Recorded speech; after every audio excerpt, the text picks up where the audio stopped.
Nabanggit tabi sa Indo ka po sa yan nga kita ngon yan digdi sa bakakay. Ayan. Igwa tabi ako digdi nga iwawalat. Syempre hanapon tabi nindi iyo. Bako man tabi ako mayaman pero igwa tabi ako digdi iwawalat na syempre piso at saka yung sticker ko. Ayan, o yan tabi ang piso.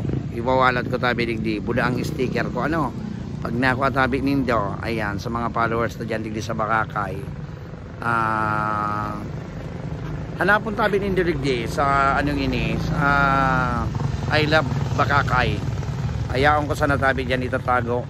Ngani madali nindog mako ano. Tatambunan ko tabi ini. Ayan, piso lang taba ko mangita mayaman. Pero baluon ko sana po buda sa kuyang sticker. Kung igwaman lamang na maghanap kay ni Digdi sa Bakakay, digdi po sa I Love Bakakay.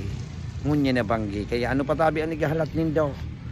So makakuha tabi kay ni mag-comment sana tabi isa sa kuyang page at i-PM tabi ako. Ipahiling tabi ini day pagwaraon. Iyo, taang piso na iyan.